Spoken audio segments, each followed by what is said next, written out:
Click Stuff is brought to you by Lucky Dice Cafe out of Huntsville, Alabama. Check them out at luckydicecafe.com.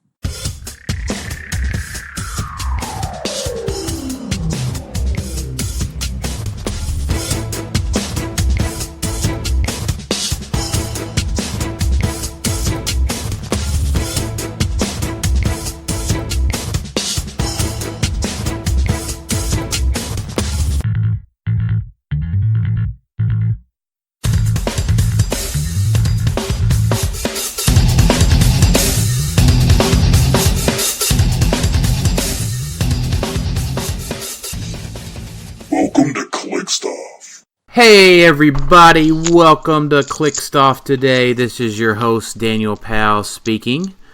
Just want to let everyone know that we do have a coupon code for trollandtoad.com. A coupon code ClickStuff for 5% off of all of your HeroClix orders.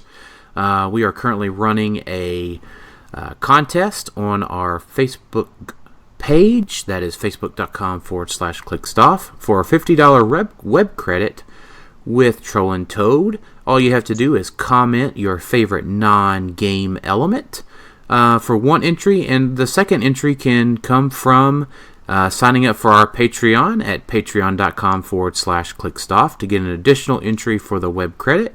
Also, we are doing our exclusive Patreon giveaway till August 15th, 2019. That includes 2 Redial WKO pieces, the out-of-print and relatively, I believe, hard to find Harley Quinn dice and token set. And then if we can get a few more folks and get us up to $110 a month, we will add in 2 Fast Forces Giant Girls and 2 main set Giant Girls. So, appreciate all of the support. And we'll be doing our class as well. So lots of stuff going on through Patreon and our Facebook page, so be sure to check all that out. And then on the show with me today, I have Jason Alvey. What's up, everybody? And then our special guest today is Mr. Devin Owens. Hi. Good to be here. And he is the newest Canadian WizKids national champion. You mean only? Well, so Devin and I talked about this. It depends on how much you count for the WizKid for the Rock championships that are up there. The prizing is about the same these days. You don't get to design an ATA anymore for a WizKids title. You just get a bunch of prizes. Mm-hmm. The Rock ones were won by Devin's buddies. I think they were both. Because what was it? Tom won last year. The Rock won, and then Tom won Canada Cup last year. And then did Mike win one? Depend what time period are you talking about? Like 2 years ago, I think Mike won it. No, I think it was Jason. Mike won a provincials a couple years ago. Okay. Jason won Canada Cup. Yeah, and I think Tom's won it twice. Yeah. Okay. No, it was Tom that won it. Tom won it with the Mary Marvel, Jean Grey team. Yeah, that was an awesome team. Yeah. So, Canada has its fair share of its own winners. I thought about how to approach that, right? It's not, I don't want to take anything away from your win, Devin, but it's also not to take away anything from, the country of Canada. It's not like you're the first player to have won something from Canada, but you're probably the winningest Canadian player now. Well, he's just the first one that won the WizKids title, is all I'm saying. Yeah, I'm with you. Yeah. I'm with you. So yeah, I mean, everybody's just talked about it so much. Right. No, I'm with you. So I figure he should get his credit where it's due. Oh yeah, no, absolutely. I dubbed the King of Geese. That's what we'll call it. Your new nickname. Yeah, King of Geese. There we go. So yeah, it's one of those things. I want to make sure that we're not taking away from anyone else's efforts. So No, I'm not trying to slight anybody, not in the least. Yeah. Devin, so I want to know first, though, what happened to Tom Sunday? So, leading up to Canadian Nationals, Tom told us that he couldn't come. And we were pretty sad about that because we all wanted a Canadian to win Canadian Nationals this year, and Tom's one of our best chances of doing so. And then Tom showed up unexpectedly. Mike and I just sort of walked into the lobby of the hotel that the event was happening at from our hotel, and Tom was standing there, and we were like, "What are you doing here? You said you weren't coming." Unfortunately, Tom decided to show up with an animal-themed team that he's been working on. It wasn't great. Okay. As much as I wish it had been, double dupe, a whale retaliator, a Gertrude Yorks, an old lace, and a lockjaw wasn't the recipe for success, unfortunately. Interesting. Yeah, that's different. He really likes that dude, which is reasonable. I'm just not sure that's the shell for it. Yeah, it's tough, right? I mean, there's just long dials. Also, he just didn't think he was coming, so didn't really have time to do the amount of team building and stuff that he usually does. Right. Yeah, that makes sense. I mean, I had a good match against Tom last year at Rock World, so yeah. I was a little saddened not to see him, at the top of the tables there this weekend. But I didn't know all of that, not being able to show up and stuff. So we were glad he could show up in the end, but it is sad that he didn't have time to prepare and do really well this time. Right, but at any rate, enough about Tom. We're here to talk about you. So before we get into your win, let's learn a little bit about you. So the first set of questions is always how long you've been playing, and what's your favorite figure of all time. So I've been playing. So there are two periods of my life of playing HeroClix. I was like 8. I was playing around Secret Invasion up until the HeroClix took the break for the year, and I heard that it was shutting down and stuff, and then I didn't know that it had been revived for quite a long time. Back then, just played with my brother and my cousin. We bought some singles from a store around here called Comic Warehouse, and we didn't know the rules at all. Under our version of the rules, Secret Invasion Hercules was the strongest figure ever created. Because we thought you could move and make an attack separately, and that charge was a move action. So you could charge flurry and then flurry again for like 22 damage in one turn or something. It was very dumb and not at all how you play the game. And then when I was in second year university, I was looking to get back into a hobby, and I just got in Marvel Unlimited, so I was getting really into comics again, and found out that some people at a nearby store were playing HeroClix, and I decided to go out and play, and started playing again.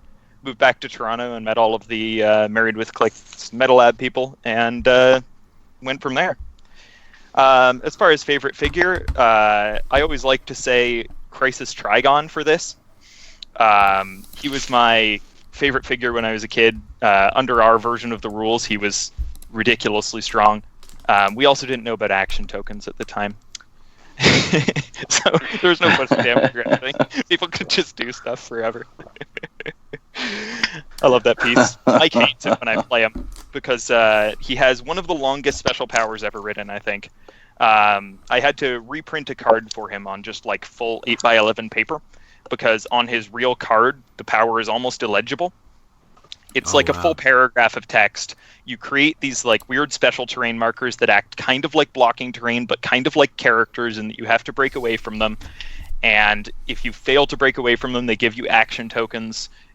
And I don't remember whether you can shoot out of adjacency or not. It's just one of the most confusing powers ever written. And its entire goal is basically to stop your opponents from doing anything. Yeah, I see that. That's I will say this. I want to play on the 8-year-old version of your rules. Yeah, I'm not sure I do anymore. It was fun at the time. Yeah, I'm excited. Yeah, I'd love to be able to just continuously act with my pieces. Yeah, it was great. Right. Wow. Yeah, I love that. So now I guess are you technically part of the Married? Is your team the Married with Clicks Meta Lab crew or? Yeah, it is. Cool. Yeah, they're the ones that I playtest with. I'm a fairly frequent guest on the Meta Lab, and shout out to all of them. Always fun to playtest with them and build and stuff. We have a group chat where we do a lot of team building and stuff. It's a good team. Yeah. Facebook Messenger and Discord and stuff. Those are some invaluable collaboration tools these days. Yeah, so that's cool. Yeah, the Married with I keep wanting to say Married with Children because that's what they're kind of playing off of. But the Married with Clicks folks are some really good folks. So it's glad to have another one of them on the show, aka you. So so you may not have listened to the show much before, but someone on our show knows all about you. And that's Mr. Chomps, our nasty-ass wrestling alligator mascot. Have you heard about Mr. Chomps before, Devin? I have not. Okay, well, he scopes out all of our new guests, and he offers a proposal for your life. So the question is, would you rather wrestle Mr. Chomps, the nasty-ass wrestling alligator, in a fight to the death, or fight a brigade of traitorous Canadian geese that have turned their allegiance on their native lands? It's a good question. I probably have more experience with Canadian goose fighting than alligator fighting. They were all over my old university campus. But they were terrifying there. They would take over all of the paths. You couldn't walk to and from your dorm. There was actually somebody built a tool that tracked where the Canadian geese nested so that you could avoid it as you walked. So I think I'm going to have to go with the alligator. I know what kind of numbers those geese can show up in when they... Right, and those geese that were at your university were probably ones that were still loyal to the Canadian soil. It's true. So, okay. All right, Mr. Chomps accepts your challenge. So, don't get me wrong, I would probably die either way. That is possible. We do try to make the decision awful hard. So, but no, Mr. Chomps is what, Jason? About 50% on his take-up rate for actually getting to wrestle people. I think so. Pretty close to it. Yeah.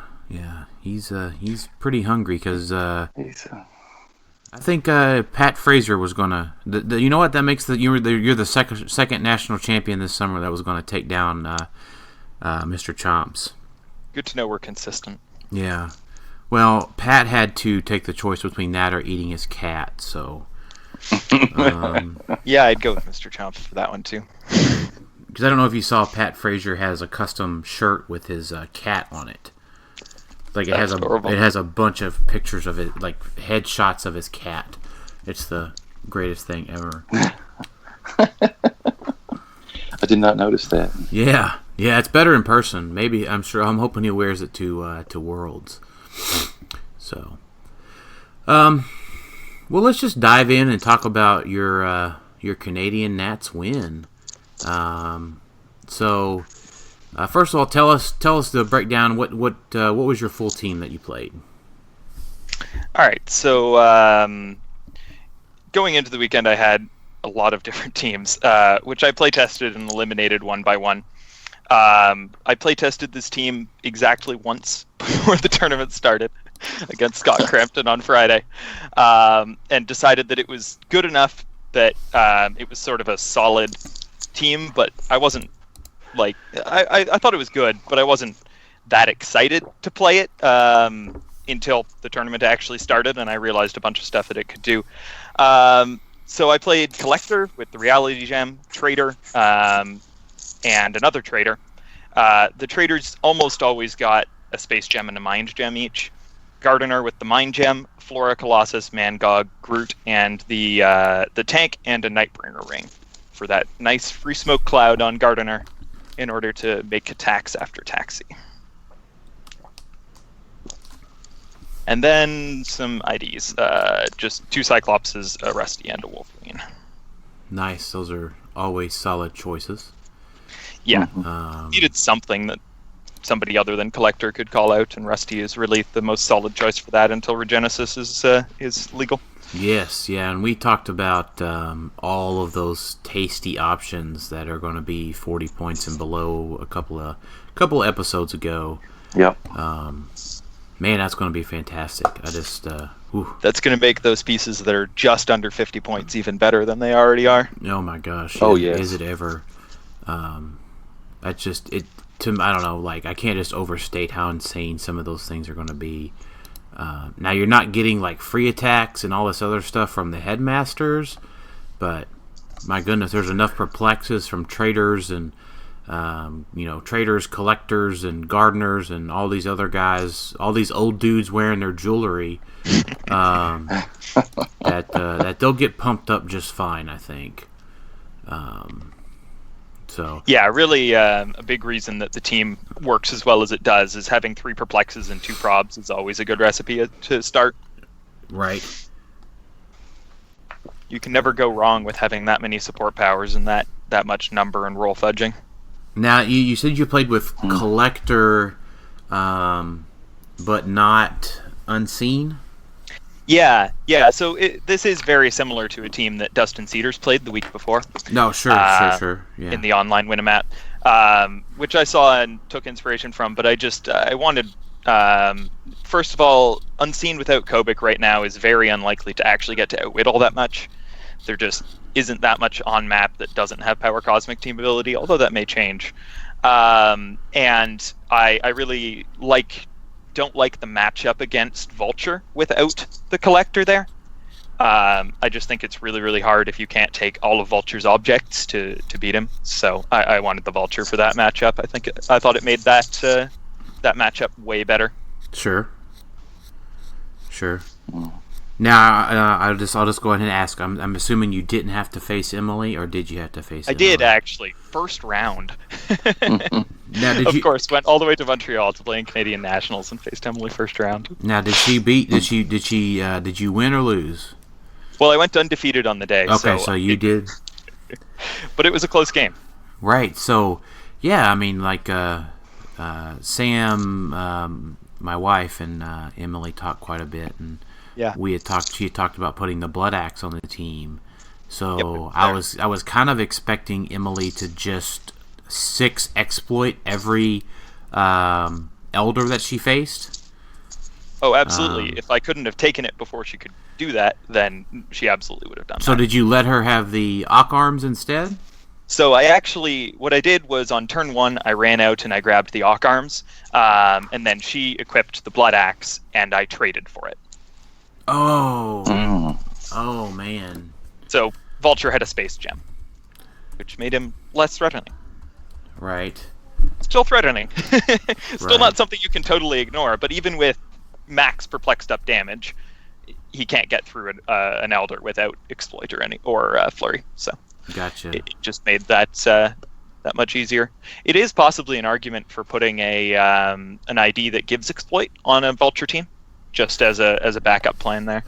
So the only problem with that in general, and I talked to Emily about that too, was there's no one you can call in yet until Regenesis. Oh, which ID gives Exploit? Psylocke. And yeah, there's literally nothing. Right, there's literally nothing for this event, and then what is it? No, Rogue gives out Steel Energy. I thought there was 2 that give out Exploit. Yeah, I thought one of the one. Was it one of? Is it Kate Is it Pryde Kitty? maybe that? I feel like it's Kitty. Yeah, it is. And the common misconception that I ran into, just as a point for folks that are listening, the Harley Quinn ID intimidation is exploit. That means you Does can't not give exploit. It does not give exploit. Yeah, exactly. So I've fielded that question a couple of times, but yeah, no, it was exploit. Yeah, Kate Pride does. So yeah, you could call out a sprite or a shadow cat and help out with that. But then it's one of those things like you're already including the Ock Arms and the Blood Axe as a backup. And How many backups do you want to be? And then you're going with the next backup of the ID card. Although calling out the new Kitty Pride or Sprite's not the worst thing in the world. Because you'll be able to make especially when Regenesis comes out, and you can make a Pog for free for that too. But yeah, that Lockheed is really good. Although less good against Elders of the Universe than some other things. Right. I faced a lot of people who had a Harley call in, and when I ran across the map, a lot of them were like, "Should I call in Harley? It will deal no damage. It'll double token things, but." Right. Yeah, which doesn't affect your team at all because you can just attack for free. Yeah, exactly. I can attack for free and sidestep away like 3 times. Yeah, so a lot of the stuff that team does is free actions. Right. So, for those, it's one of those things. Tell us a little bit about your kind of turn 1, 2 setup with that team to kind of give folks an idea of how the free attacking Gardener operates. Right, yeah. So you need a Nightbringer on your main force, and you need somebody who can equip the Nightbringer ring so that you can eventually trade it to your Gardener, or have Gardener equip it and then pick up the gem with somebody else potentially. But that's more actions usually, so I don't generally do that. So I had Collector for that purpose because he can just have any number of items equipped. I would have a trader with a time gem and one with a space gem. Gardener would run out, grab the Nightbringer ring, bring it back to Collector, who would equip it. I'd trade Collector a Nightbringer ring for a time gem, so he would have Perplex and Prob. And then I'd carry up the trader that currently has Nightbringer, and the next turn he would trade it to Gardener. Generally on turn 1, I would position so that the next turn I could make a Cyclops call in, and use most of my Perplexes on that, and then run as far forward as I could, obviously dependent on the matchup, to make a free attack on something else. Gotcha. Yeah, that Nightbringer ring with Gardener is silly. Yeah, a lot of people look at it initially and see the combo, but think that they sort of have to commit fully to making it an Alpha Strike team then. But just having it be effectively a very, very large swing attack is really, really good. You don't have to commit fully to the Alpha Strike. Sure. Yeah. My you don't really you don't have to run across the entire map unless you want to. It's just a really good option. Right. Gosh, I was going. So Collector was probably the key there because I think on Dustin's version, so Gardener would starts with the time. Yeah, time gem. Gem. So he would have Gardener drop the time gem so that Unseen could pick up the time gem. What does Unseen do with a time gem? Well, so he's already got Prob. Yeah, it's just +1 range then. +1 range, but you can trader it around, right? That's so.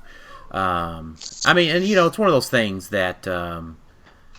Yeah, so my team was slightly different than Dustin's. It ended up with an extra Perplex, effectively, over Dustin's. Right. It was 1 outwit down. I had no access to outwit of any kind. I basically didn't regret that. Gotcha.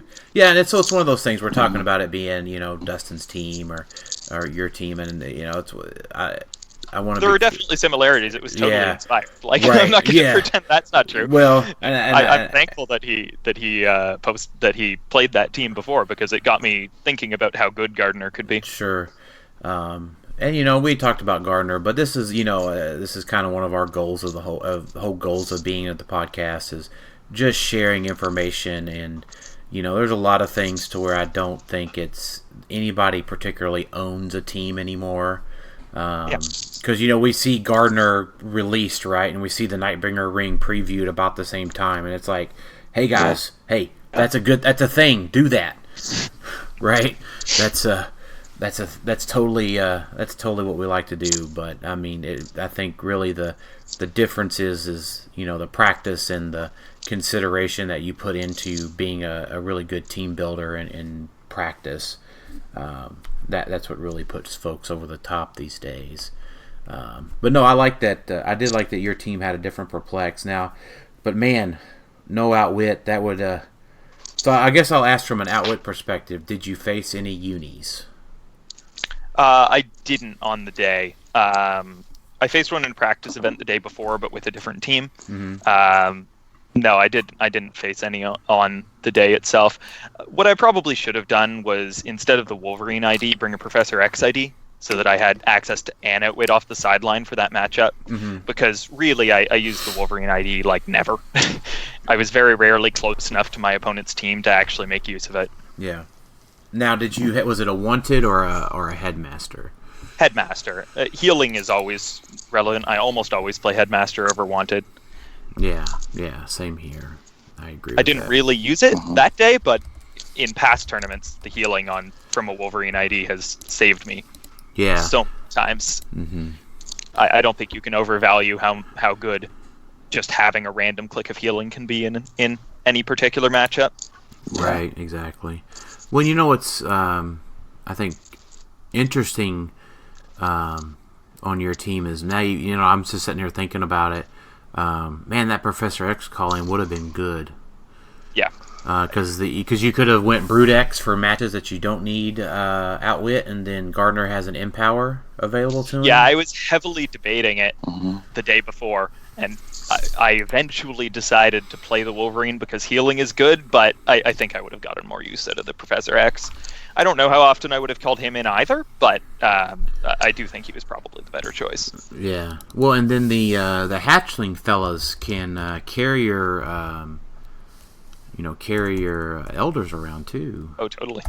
So yeah, hatchlings are awesome. Yeah, you got me thinking about that. Man, I do a lot of team building, and we do as a. Too. Yeah. So, yeah, you got me. Going into the weekend, I had the week before I played in WKO in Ottawa, where I brought a team that was Kobik Trader Starfire Voyager. It just wasn't good. I went 0-3. My opponents just got through my rollouts, which will happen sometimes. It was a very luck-dependent team. I was playing it very aggressively, which just wasn't the right way to play it. So on the Tuesday before Canadian Nationals, I just went completely back to the drawing board.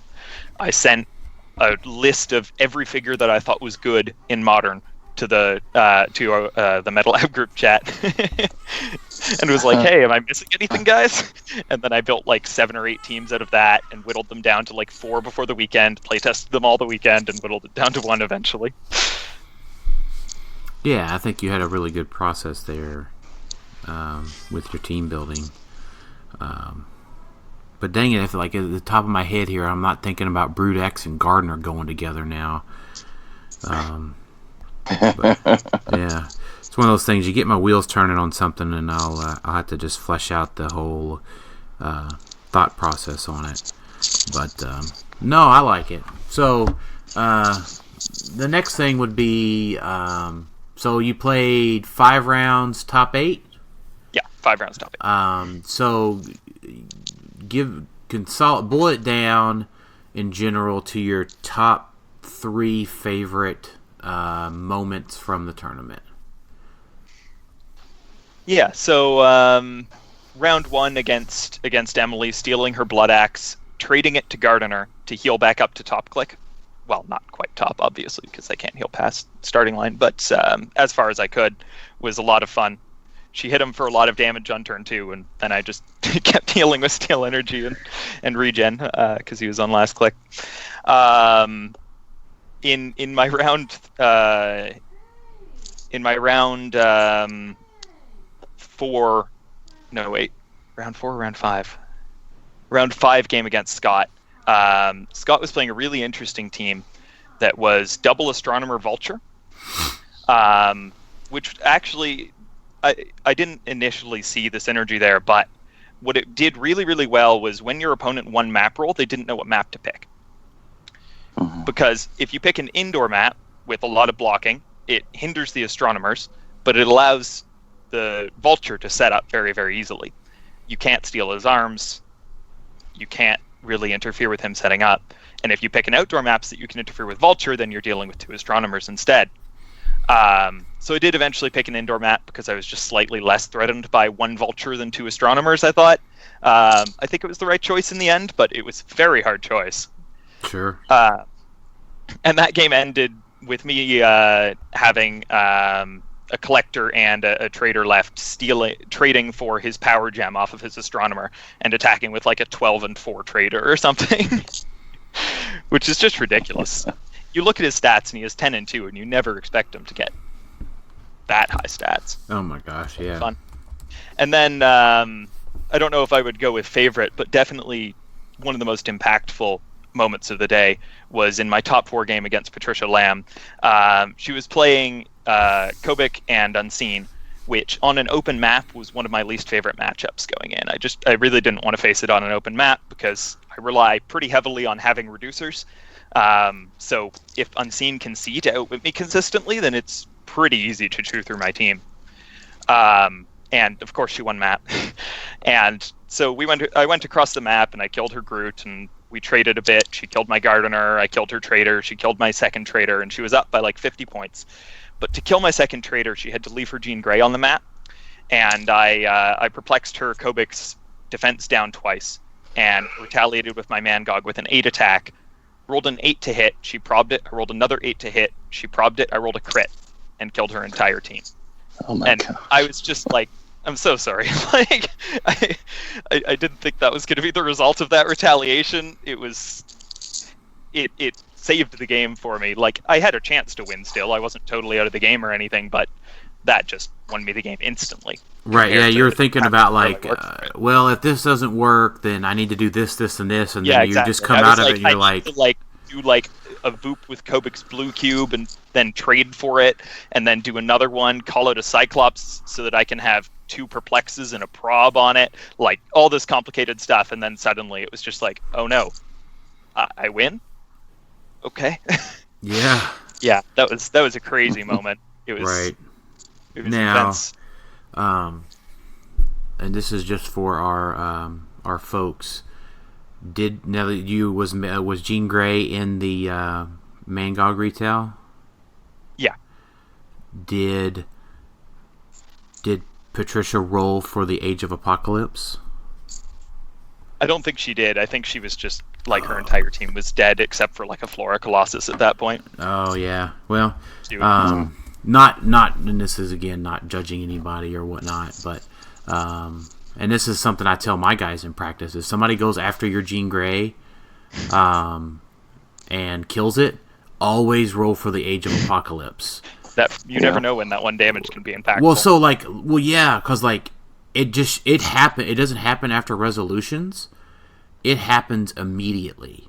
Right, so you would get to make the second attack if you died. Right, so Mangog would just die. Mm-hmm. Yeah, that didn't matter there again because the first attack was the only one that happened even. Yeah, I got you. Oh, so everything was wounded. Yeah, that's bad when Mangog Well, it was a crit knockback into walls. Oh my gosh. Yeah, that's just insane. It could have been like, if it was like crit, knockback off of elevation would have been worse, I suppose. But not when things have 6 clicks. Oh my gosh, yeah, because he's dealing 5, and then the knock. Oh yeah, that's bad. It killed everything instantly. Her Kobik was already on click number 2, so even the 5 would have killed her. Wow. But it was bad. Yeah, hey, it was my least favorite matchup for a reason. I wasn't favored in that matchup. I was losing it. I would have needed some fairly decent luck to win it, and I got it. I would say this: really well. there's nothing wrong with being lucky as opposed to good. everybody's lucky. Everybody who wins a tournament has at least one moment of really, really good luck, right? You can't get through an entire tournament without doing something where they're like, okay, well, if this hits, I win, and they just don't hit, or the other way around. Right. Yeah, I'm with you there. Yeah, and there's nothing wrong with that. It's a dice game. Yep. But yeah, no, it's funny. I mentioned that to one of our teammates in practice about the Jean Grey. I went over with my Groot and smashed her. And I was like, hey, don't forget to roll your Jean Grey, because I was going to drop a Walking Wood and attack his Groot and drop another Walking Wood, and he rolled it and it killed my Groot. And I was like, crap. So it is optional. I mean, it is one of those things. It is optional. You don't have to do it. So if you just forget to do it, there's nothing wrong, because, you just... Yeah, the game state is still legal, but... Right. So don't ever forget to stack up those Age of Apocalypse tokens, or whatever they're called. But so you faced Mike White in the finals. What was Mike playing? Mike was playing a very similar team to Patricia, actually. So Patricia was playing Kobik Unseen Trader. She was playing the TK Ring that allows you to move something one for free. Mm-hmm. And she would equip that on Unseen and then swap the reality gem over, so that she ended up with 3 perplexes and 2 TKs and could yo-yo her Kobik and stuff. It was really cool. And you never know when one free movement is going to be really helpful. It was in our game. She poofed something with it that she wouldn't have been able to poof otherwise. And then Mike was playing Kobik Unseen Mr. Oz with Mangog and Groot, and a Beetle Pod. I think that's the only main force Beetle Pod that I've ever seen. It was equipped to Unseen in every game. It was really good. Unseen could carry Kobik around. He had toughness so that he couldn't be poisoned. If he got hit by a tank, he wasn't half dead, only a quarter. It was awesome. It worked really, really well. It's very cool. That's impressive. Yeah, and if your opponent is spending a turn killing the Beetle Pod, do you care that much? Right. They're up by 5 points now, and they've maybe overextended to do it. Great. Right. Mm-hmm. Mm-hmm. Because it's not indestructible, right? No, it's not. You can just do a call in, but if your opponent's using their resources to do that, sure. Yeah, I mean, that's not a Cyclops or a Jean Grey that's going to shoot your Kobik later. Yeah, exactly. Yeah. Especially when you have that much super senses on one team. So the other really impactful thing on Mike's team was the Wakanda map bonus. We played a practice game the day before where I was playing a Kobik with Miss Marvel Retaliator team, which I ended up deciding not to play because I just didn't think it was quite good enough. And I did the trick where you call out an X-Men call-in and you swap their X-Men team ability with Mr. Oz's Superman ally so that they can see through stealth. It's one of my favorite tricks in the game. It's just really funny. People think that their Mr. Oz's and Unseens are safe, and suddenly they just don't have stealth, basically. Right. Mm-hmm. But with the Wakanda reroll, he just rolled out of everything. Didn't kill anything. Oh, wow. Wow. So was the finals, did you win map or did he win map? I won map, yeah. Yeah, winning map against Kobik Unseen is huge for my team. Sure. I had a +7 for my map roll, whereas he only had a +5 and Patricia had a +6. So I was slightly favored on map in those matchups, but if I had lost it, it would have been a very different game. Yeah, no, that makes sense. Yeah, I like it. I like how the meta currently is. There's nothing guaranteed, and that while you can try to control like map roll dice by having a theme team, some of that is still up to chance. So like a 4 has just as good of a chance as a 7. I know not statistically, but it definitely can happen. It definitely can, because a 3, if you think about it, right, if you roll a 3 and they roll a 6, it's a 6 total and they roll a 7, right, they win. So if you have one bad roll and they have one decent roll, you can overcome some of those really smaller gaps. Definitely happened to me. I lost my top 8 map roll. My opponent had a map bonus of +0. I had +7. Oh wow, yeah, I've seen it happen. Oh, I've gosh. seen it happen. Yeah. He crit it, I rolled like a 3. Oh wow, that is intense. Yeah. Fortunately, his team just wasn't one that cared about map that much. He was playing a Kobik Sheriff Strange Tri-Sentinel team, so I just wasn't that threatened by his choice, by him being able to pick map. But Okay, so you played John Eric Hafford. yes, I that's don't know correct. if I'm saying his name right, Yep. but yeah, we've been talking about his team, and Isaac had played that in American Nats with Mangog Mangog. over. Yeah. Yeah, that was the idea behind my Kobik Miss Marvel team that I considered as well. Yeah, Because she this, also just has a large AoE retaliation. yeah. But then if you're playing 2 Marvels for the price of 1 Mangog, so you have a little bit of redundancy, and you're not giving up 30 points every time you retaliate and hit something. Yeah. So it Yeah. seemed, Miss Marvel is super scary. yeah, she's a little underutilized, I think, but She it's also is. consider on teams. I Yeah, do the think the people problem who are is playing Medusa Swarms should be playing her. what's that?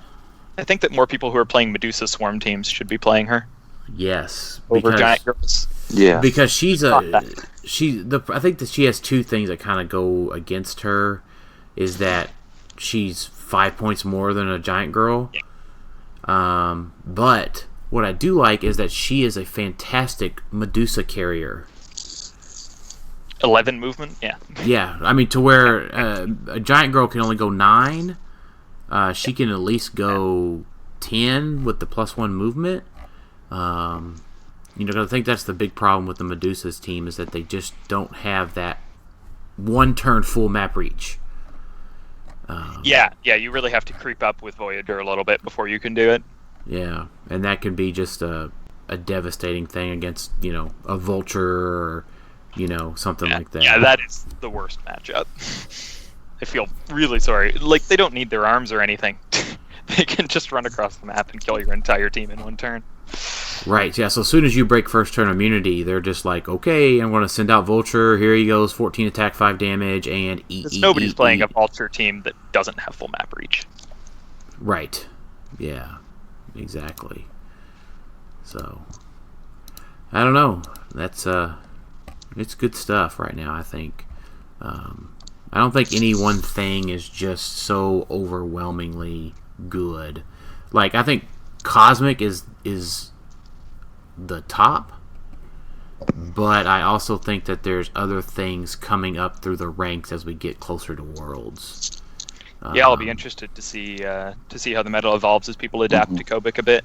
Right. Because I think one of the reasons that Kobik started out so dominant is that a lot of people were playing Cosmic keyworded stuff largely because it was better than everything else because of the Cosmic team ability.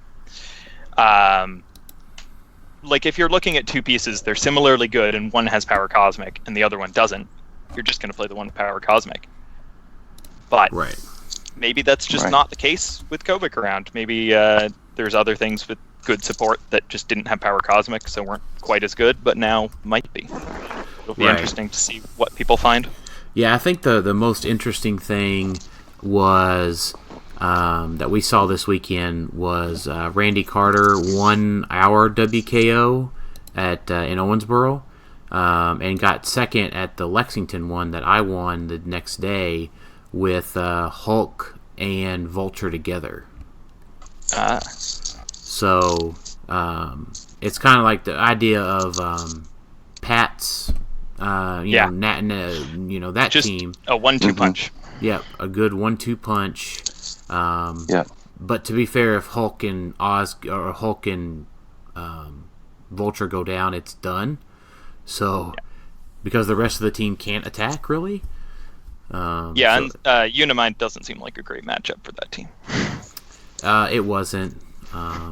Yeah, the finals of that on Sunday went. Uni rolled Shape Change on Vulture and rolled Super Senses on Hulk.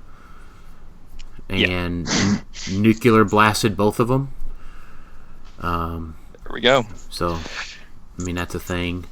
Right. The other really interesting thing about the finals against Mike was that we had met earlier in Swiss, and I had tanked pretty much his whole team, and then gone up and stolen his blue cube and double tokened his Kobik for the rest of the game.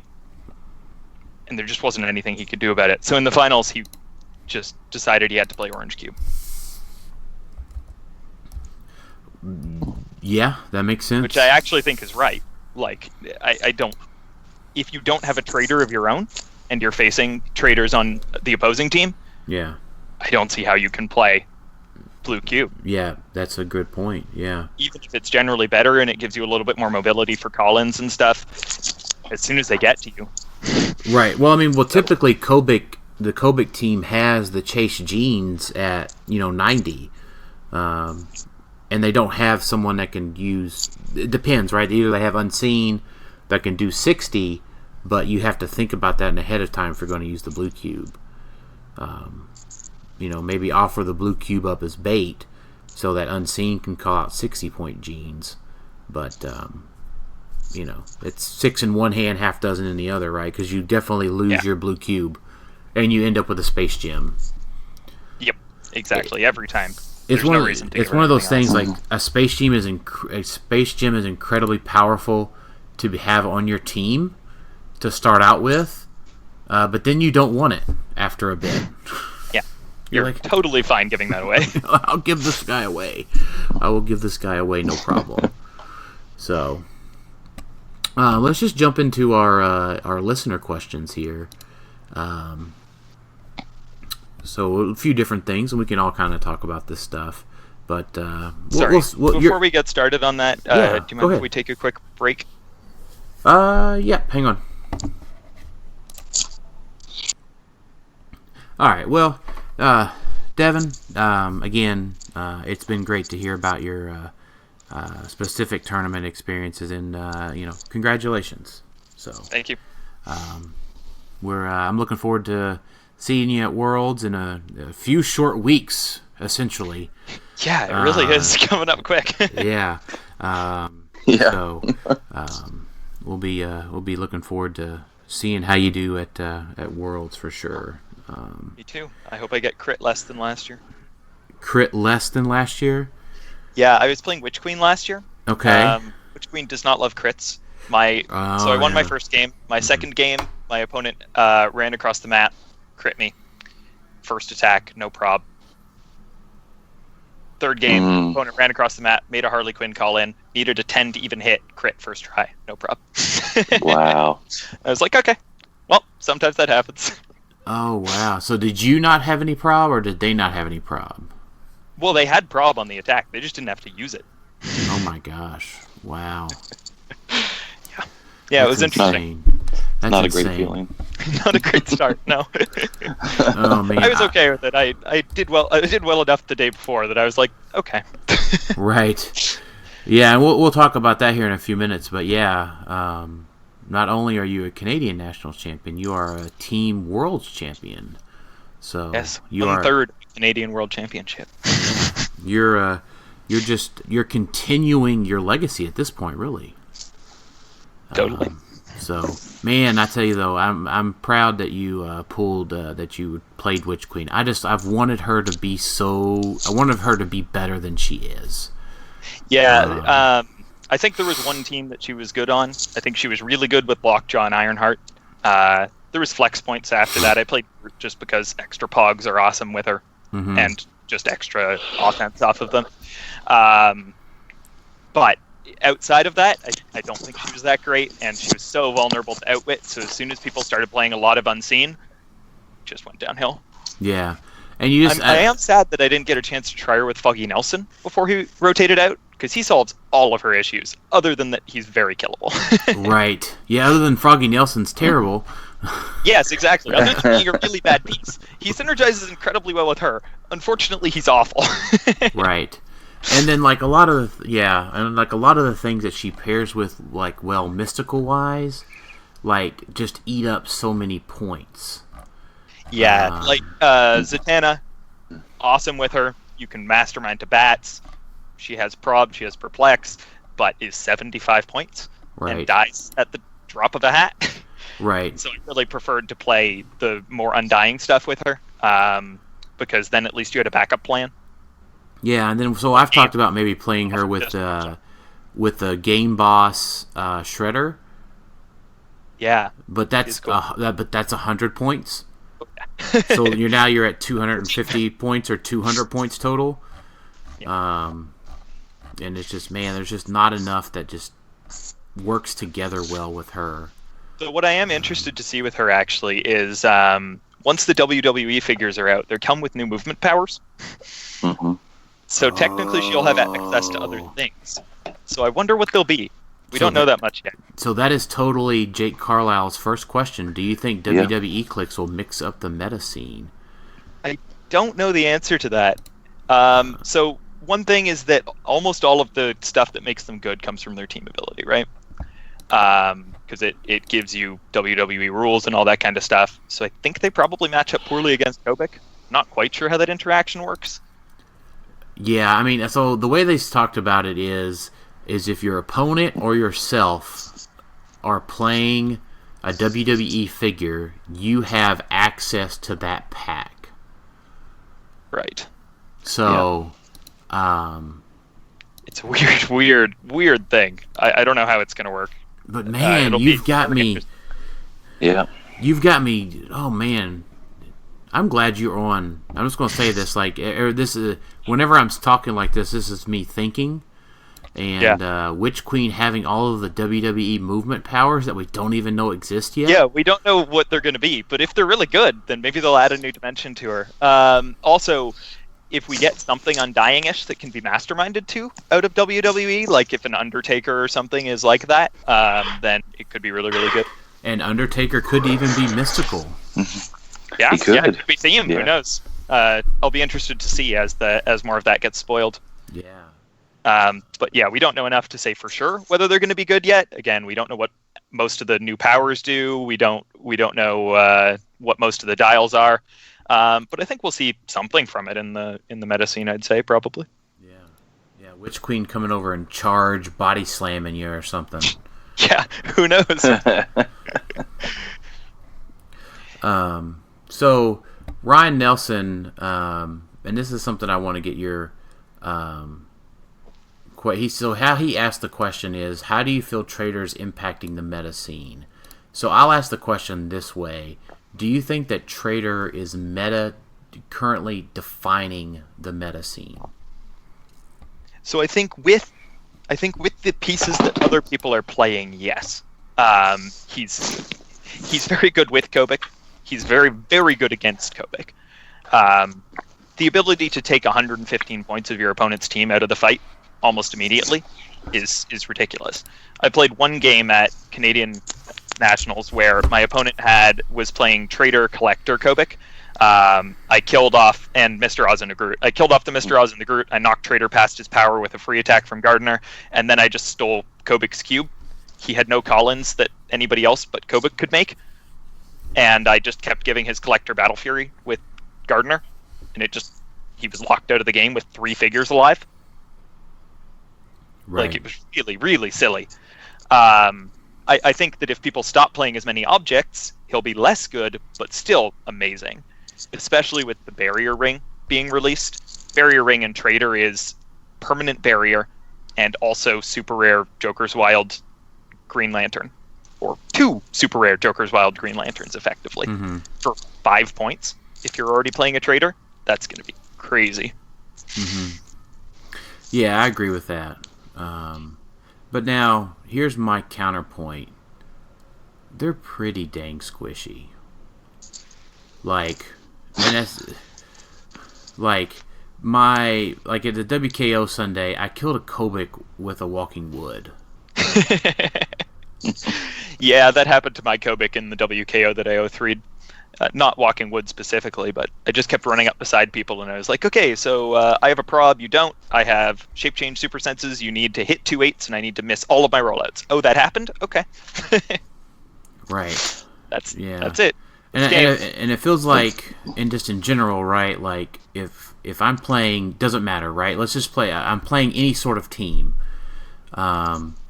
I should have a chance to answer against Trader. Like, if I just play a Groot and have 2 walking woods that are next to my important pieces, like... Yeah, the positioning is very important there. Yeah, the positioning is very important, and, like, I feel like I should have, like, a chance to I think a lot of people didn't realize how big of a threat the Traders were. Yeah, I can see that. And especially, I think having 2 traders is much better than 1 for threatening a Kobik, because they can deal with 1, sure, definitely. Can they deal with 2 quickly enough? Maybe not. It's less likely. Yeah. And also, he's 6 clicks still. He has a heavy reducer. Turns out that there isn't actually that much Psychic Blast in the meta right now, especially if I'm on your side of the map. Right. Yeah, that's true. So I think maybe the answer is make sure that your walking woods are close by and they hit. Yeah, that'll help for sure. He only has 17 defense. Yeah, I mean... He's not that hard to hit. Yeah, agreed. Yeah. And then it only takes, 2 clicks to get him past his special power, right? Yeah, that's the thing. If you hit both of them past their special power, then they're poison. So, great. Let me ask this question then. So this is something that I saw in the results, or at least not in the results, in some of the prepping post or whatever, like the beginning of the day post, like, hey, I'm playing this. Do the teams with no IDs to not make the elders activate, are they worth it? I don't think so. I've always said this. I think that IDs are the most important right now because of retaliators. If you don't have IDs and you're facing something with retaliators, you're limited to running across the map, ignoring your opponent's stuff, and trying to kill their retaliators, which just is not a good strategy against something that makes enough attacks and does enough damage. It definitely weakens the Elders of the Universe. It's true, but I don't think it. I think it weakens your team enough against the rest of the team that it's not worth it. Gotcha. Yeah, that's a good way to put that. And then Ryan's second question asks about Star Trek. We will be doing a full Star Trek set review up front. So is the new Star Trek set worth investing in? I need to do some more research before I can fully say yes or no. Do you have an opinion, Devin? I'm very excited about a couple of the pieces out of it. I don't know if I would say investing. I don't think investing in HeroClix is ever a great plan. Right. It's probably never a good idea. But I do think that there will be singles worth buying out of it for sure. And if you're a fan of the show, you should go ahead and buy a case. I'm a huge fan. Yeah. So, I've come into Rising to sell and buy some. We are too. Some Star Trek, so I'll definitely be buying some of it. I really like the Commander data that's been shown so far, and he's a shifting focus piece. So once we see the other one, he might get even better. Right. Robot keyword needed some help. It didn't prob, and now it has a very, very good prob. So I'm interested in that. Borg Queen is interesting. The chases, who are like kind of pseudo colossal retaliators, are interesting. I'll be very interested to see how it actually impacts, and Q obviously is very interesting. I don't know that he's good, but he feels like he does too much to be bad. Oh man, so this was the first yeah, so I want to talk about Q more in depth, but this was the first time that this statement of mine has been challenged. Like, I have challenged my thought process on it. And my statement is that if a card has that much text on it, it has to be good. I said that for the first time whenever Unimind was previewed. And I said, I don't know what all he does on this first glance. Go back and read Dead Man from Justice League set and tell me if you think that's true. Yeah, so I'm sure. Well, I see. I was reading this Trigon. He was played on those weird. Yeah, I was reading this. I was reading that Trigon you were talking about earlier, and I'm like, well, he looks good because he's got just a paragraph of text. Yeah. Unfortunately, he has no move and attack, no willpower. He's outwittable. Yeah. He was before they were giving Quintessence team ability to anything but the Quintessence. So he suffers a lot from that. Yeah. And is 263 points, which is a weird point number nowadays. Right. So, Drew Warren wants to know, how does it feel to be the most successful Canadian Clicks player? Well, I still think that second at the Rock World Cup is pretty far up there. So I think Tom definitely has a legitimate claim on that title as well. But it's great to be doing so well lately, and I'm really enjoying it and hoping that I can continue. Mm-hmm. Yeah. Adam Cole says, "Do you think you'd win in a fight versus a Canadian Goose?" I've been on the receiving end of those. No, definitely not. Right. Yeah, it comes down to whether or not it's loyal to the soil. Exactly. Lucas Tom Van Hollen, how does it feel to? Okay, well, how does it feel to be the first Canadian? First Canadian ever. Yeah. No, it feels good to be able to keep the national title at home for once. Yeah. It was a really talented field of players. There wasn't as many players as there could have been. There was a little bit of short notice and a lot of life circumstances for, I know, you, Dan, and PJ, which prevented some people from attending who wanted to otherwise. But I think everybody who was there was an awesome player, and it felt really good to beat that field. Yeah, for as far as Montreal was away from me, like distance-wise, like the flights worked out that I could probably afford it. I just couldn't do it that short of a notice. Yeah, it was not great notice. Yeah.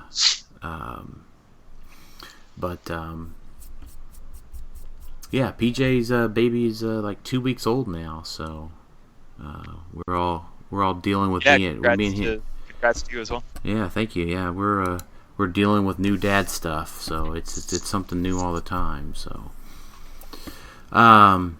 Michael, and I'm sorry, Michael, I don't want to mispronounce your last name, but Michael Littlefield B. How obnoxious are Americans regarding your win on a scale of 1 to 5, with 1 being Screech from Saved by the Bell and 5 being Trump? I am too young to know the Saved by the Bell reference, really, I think. I knew he was going to say that. Yeah. But really, everybody has been actually very gracious about it and stuff. I haven't had anybody being obnoxious to me about it. I enjoy a little bit of friendly ribbing and stuff, so. Yeah, all good. Yeah, Screech was an annoying TV show character from the late 80s, early 90s. Yep, before I was born. Man, I just, you're making me feel old. I can only imagine Jason right now. Yeah, you don't even know. Yeah. So Drew Warren, you answered his question a little bit earlier. What's your favorite set? You named your favorite piece. What was your favorite set so far? I think I'm gonna have to go with Xavier's School.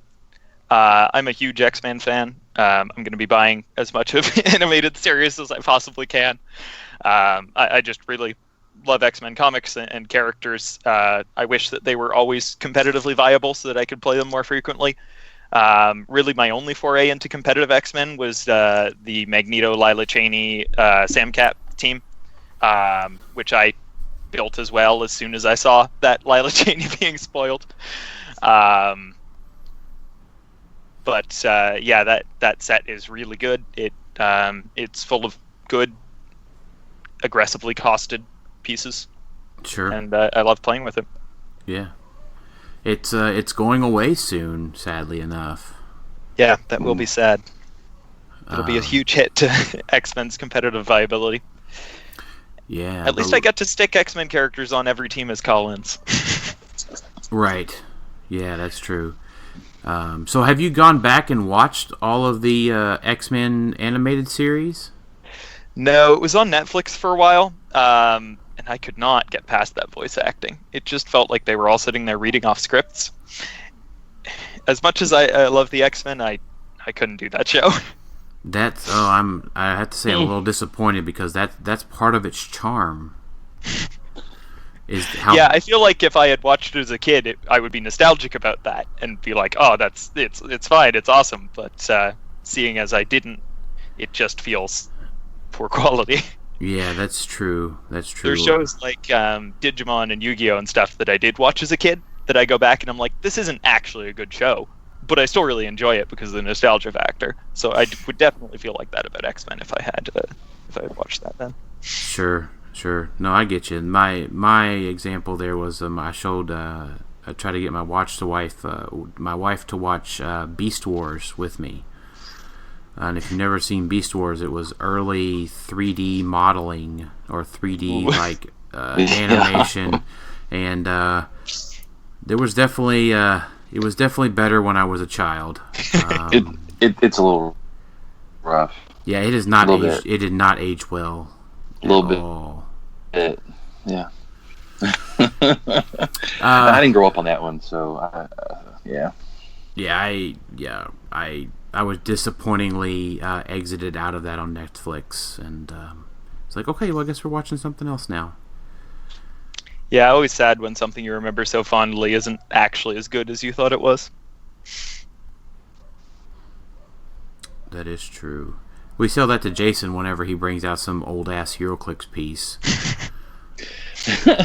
I really love showing up to local events with, like, local casual events with, like, bad old pieces. People are like, why are you playing? They probably weren't... Yeah.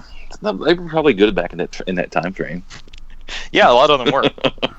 Yeah. I'm not actually sure that Trigon was ever that good. No, he wasn't. No. Hey, under your rules, your rules set, he was phenomenal.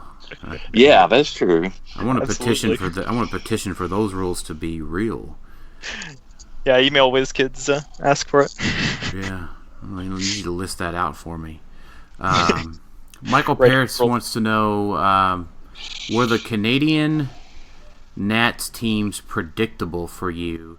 Did anything that you played or saw, I'm going to add in saw, did anything you see being played or you played against come as a surprise from your playtesting?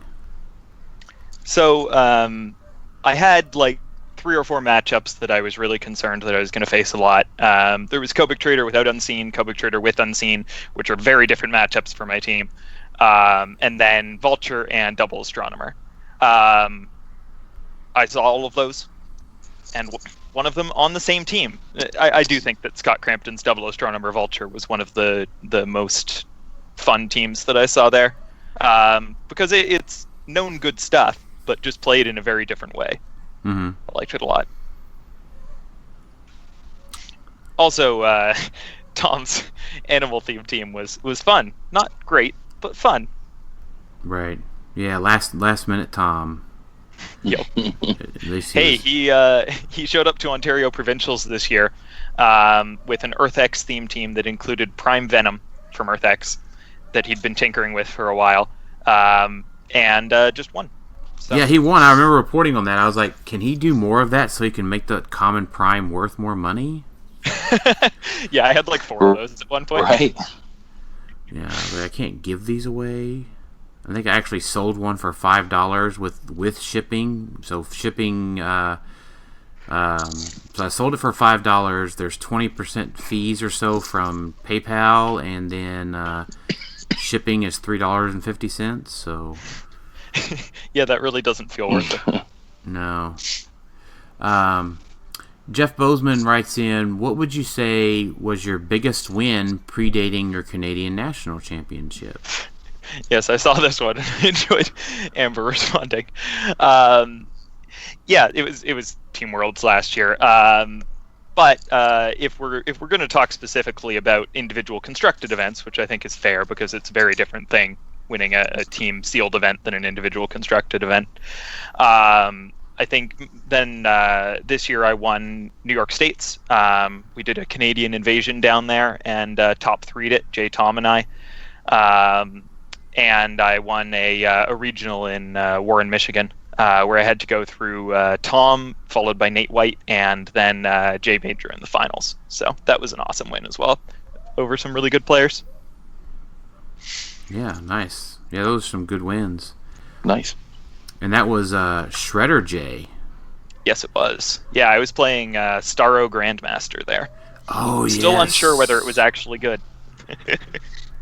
I can already tell you Staro's good. Oh, Staro's very good. I actually playtested him a bit for Canadian Nationals as well, but with so many Kobik Trader teams around, I kept mind controlling things and then ending my turn. It was like, okay, I mind controlled you, and now I don't do anything because you don't do anything. You have no damage on your dial. I can move you a bit. Yeah, and attack, and... Yeah, attack with my 1 damage. No, make them attack each other. Yeah, exactly. They had 1 damage. Oh, that's right. That's the problem, right? There's no gotcha. printed damage on those teams. Yeah, so I tried Kobik Staro in a Winna map, and I got crit hit by a hair. And Kobik did, that is. So yeah, of course. I just slowly just kind of put that team back in the box, the figurative online box there. Yeah, I thought about that team as well, but it just felt too all in on mind control in a meta where every piece is defensive. Yeah, so it worked out halfway decent until Kobik got crit hit, and then I was like, okay, well, I've just lost this game. Yeah, it feels like a team to keep in the back of your mind just in case the meta shifts enough that it's good. But in this particular one, I'm not sure that it's playable. Yeah, I agree with that. I want it to be good. I want Staro to be good again. Me too. Yeah, and then I've long said that Surtur is the best figure in the game because the ability to just ignore all defense powers is way too strong to be bad. If he had Cosmic Keyword, I think he'd be on pretty much every team. So my New York State's win was with a team that made Surtur normal-sized with Wasp part of the Avengers. Gave him Battle Fury with the Joker's gas canister, and then retaliated across the map at like 14 and 6 to then attack normally afterwards. It was a lot of fun. Well, and it's one of those things that we were just talking about this at the WKO. I was out this weekend. We underappreciated the time we had with the Joker gas canister. Yeah, totally. Nobody was playing it until like a month before it retired. Well, because that. But there was like a year there where it was legal and nobody played it. Well, the thing is, it came out whenever special objects couldn't be played with resources. Right. Because that was so still just kind of forgot about it for a while. Yeah, I guess. Yeah. It was old rules, and I think it was maybe Cedars had started playing it on Surtur first, and everyone was kind of like, "Hey, that thing's a thing." Oh, probably. Dustin Cedars pioneers a lot of cool stuff. Right.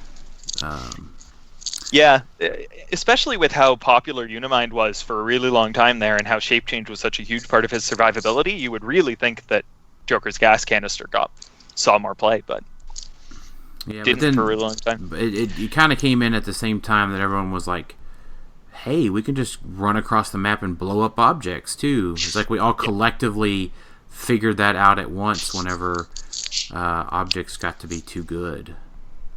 It's like, well, it's time to start shooting these things up, I guess. Yeah. So, Kurt Thomas wants to know, congratulations, and how often do you practice meta? Your team builds are always creative. What is your method or process of building a team? Yeah, so I practice leading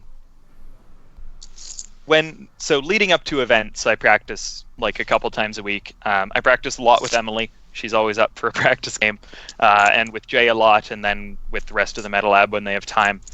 I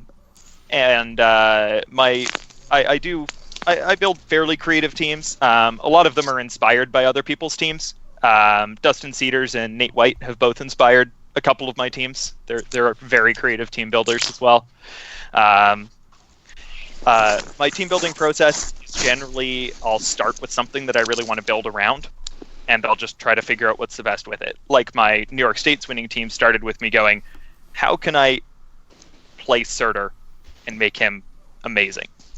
Just make Surtur the best he can possibly be. And ended up with that. Gotcha. Yeah, no, that makes sense. That's a lot of times what it runs into. Especially if you want to play something new, right? You just kind of pick a piece and build around it. It's really hard to build in manner that isn't focused necessarily.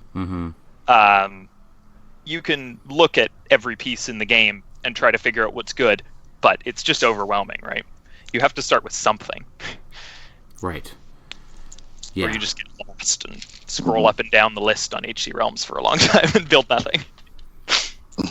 Yeah. I also just like building 10 teams and trying to figure out whether any of them are actually good. Yeah, or at least just starting with a figure that's good and seeing what can you do with it. Like, if there's I often call that just a thought exercise. Like, can I make this piece do this, whatever that might be? Like in your case, how good can you make Surtur? And you were happy with how good you could make Surtur, so you played the team. Yeah. Yeah, I had like a variant that was part of the Avengers Infinity, and like a bunch of Flora Colossi, and the plan was just to make a wall across the map with Flora Colossi and then move Surturs in front and shoot with them when they were normal sized. That one wasn't great. Yeah. But it starts out with ideas out there. Exactly. Sometimes it starts out with something like that, but then it turns out to be something, a winning team evolves from that. But it's that continual thought process that, most good team builders go through all the time. And I totally recommend reading through winning lists and stuff. There's some real gems in there a lot of the time. That even if you don't want to just copy them, building something based on them is a really good way to start. Trying to optimize a little more, or just taking whatever you think the core mechanic of it is and trying to figure out what's a better way to do it. All that kind of stuff. I think it's a very good plan. Yep, I agree with that. Mr. J. Solomon wants to know if you could choose a figure for winning Canadian Nationals, what would it be, and why would it be Atom Smasher? Feels like there's a backstory there. Yeah, so when I won Team Worlds last year, Jay was trying to get me to make Atom Smasher, because it's one of his favorite characters, and he just kept like trying to ask me questions that would trap me into saying that I was making Atom Smasher. It was a lot of fun. It was really funny. We stayed in the same Airbnb, and he was e-transferring me money, and the security question to accept it was, what character you're going to make, with the answer being Atom Smasher. Oh man, I tell you, that's hilarious.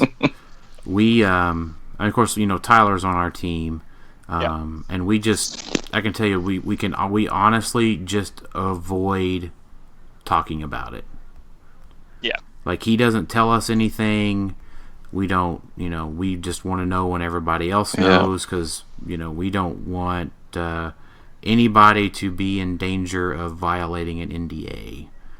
So, yeah, absolutely. We just don't ask. I mean, trust me, like, would I love to know every, like, intimate detail of what goes into designing a figure and what all you get to do? Sure, but, we'll just have to earn that opportunity for myself, hopefully, someday. So I can tell you this, designing a map's a lot of fun, so I hope that the figure designers get to have as much fun designing a figure as I have getting to design 2 maps, so. Yeah. But, anyways, next question. Jeff Colossus, another almost Canadian. Is there a map that you bring with you and put on almost every team? I can't help but have the office and / underground cavern on most teams myself. Yeah, I'm not sure I remember the last time Underground Cavern wasn't on a build sheet of mine. It's just such a good map. Whenever you need something indoor that has just enough blocking but just enough lines of fire, it's just a well-balanced map if you don't want your opponent to be able to see you from across the map. You want to hide some Colossals for a bit, all that kind of stuff. Right. And then the opposite side of that map is great for teams that want to see the entire map all the time. Yep. Yeah, I don't run that one nearly as often, just because that one's... I think that's more of a double-edged sword a lot of the time. If you can see your opponent all the time, they can see you all the time. Yeah. I mean, just depending on the team, right? Absolutely. Yeah, there are definitely teams where it's really, really good.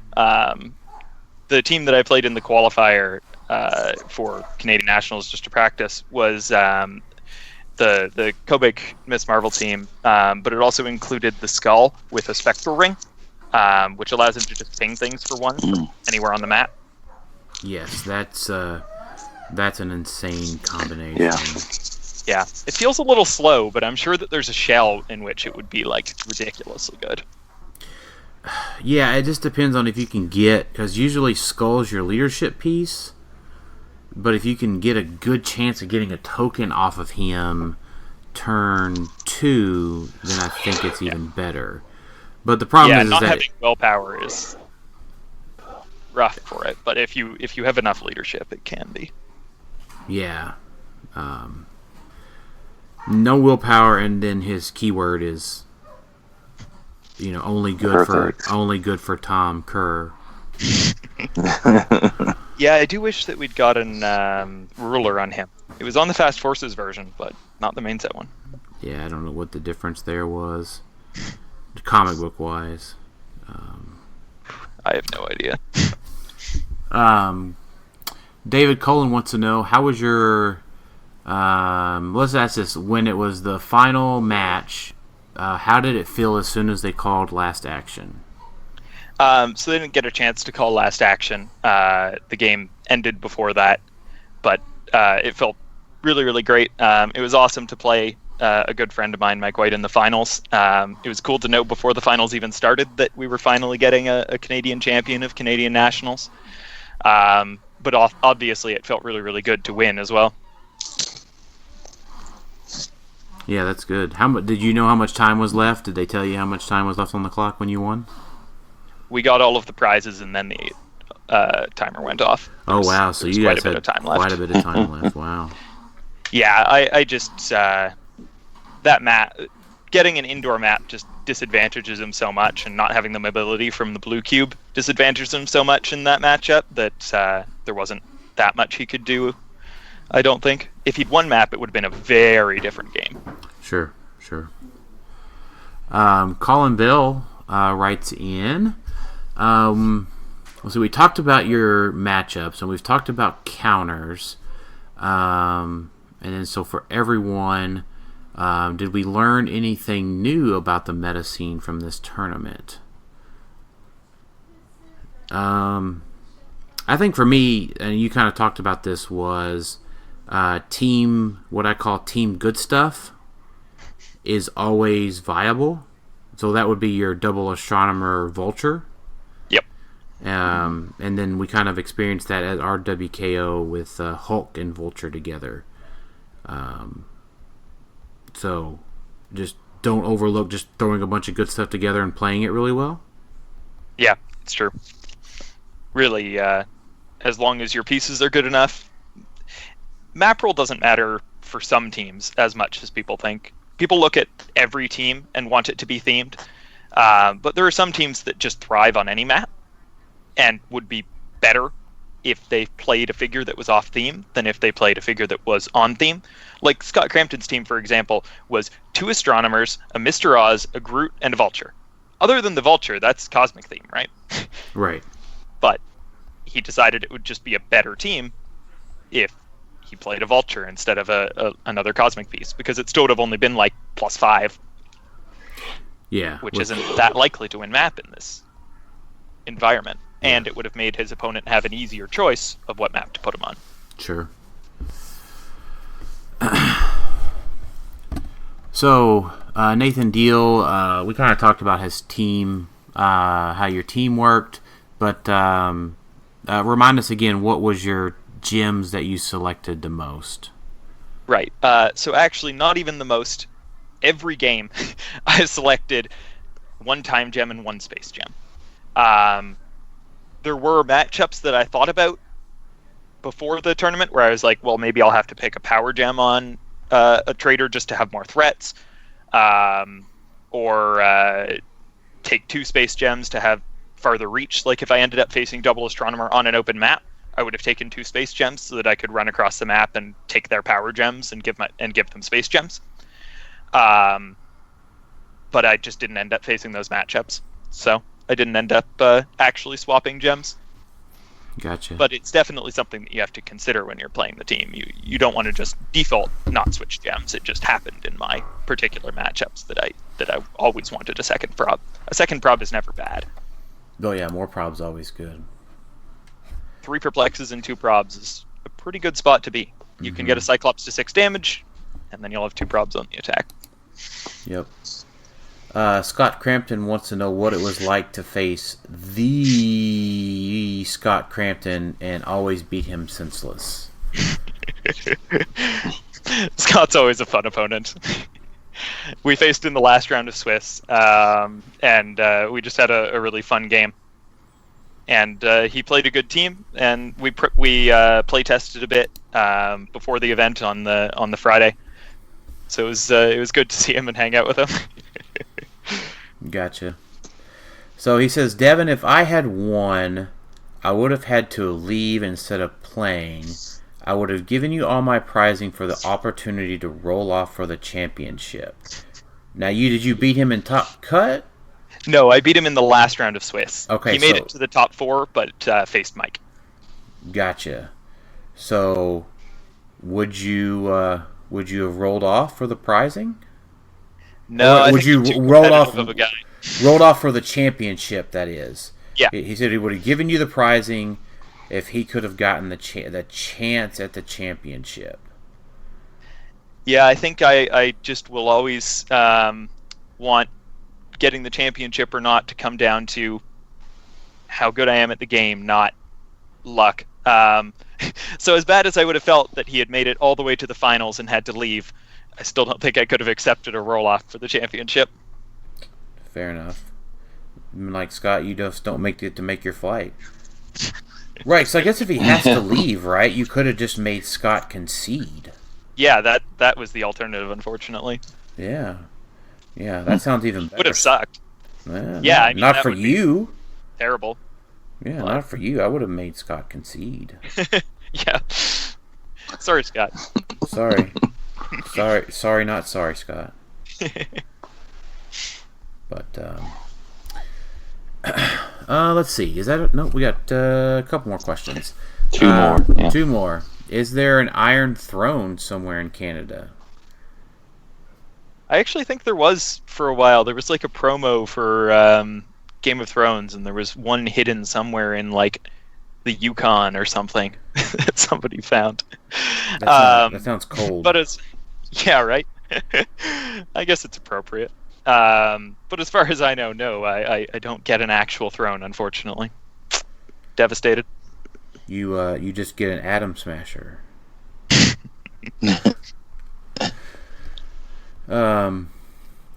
Zach Strong, congratulations again. And his question is, did you test any other teams leading up to the event, or did you decide on your build fairly early? Well, it was the day before, right? So yeah, I tested so many teams. I showed up. I tested like the week before. I tested 2 or 3 teams. I had tested a team for the WKO the week before that I ended up losing every game with and deciding not to play because it was high variance and not great. And then once I actually got there, I tested 3 or 4 more teams. I tested like a mystical theme team that I didn't think was very good, a Kobik Miss Marvel team which was almost good but not quite, and then I can't remember what else I tested, but I think 1 or 2 other things before I settled on this one. Cool. Just wanted to come up with a team that was solid enough that I thought it could do really well. And that it did. Yep. So let's roll into final thoughts. Jason, what's your final thoughts? I don't know. Mangog. All right. Mangog. Mangog for the win. Will that piece ever be bad? I don't think so. I think if your Mangog always crit hits, that it's a good time. Yeah, yeah, that's right. Don't think you can go wrong with a Goog crit hitting. Final thoughts, Devin.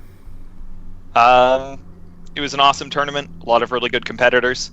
I also went undefeated in Swiss last year, and then flamed out in the top 8 in horrible fashion. Made like 4 or 5 mistakes in the game and lost by like 50 points or something. So it was awesome this year to be able to maintain my form through the top 8 and actually make it out with a win. Yeah, no, it's good stuff. And my final thoughts is I hope we'll be doing Star Trek review. Yeah. Hopefully later this week. We're recording this on Tuesday, so this will probably be up on a Wednesday. We'll be doing Star Trek review later this week. I hope to see lots of folks at Gen Con next week, and lots of folks at Worlds in just a few more weeks after that. And thanks everybody for listening to Clicks Off today, and we'll talk to y'all next time.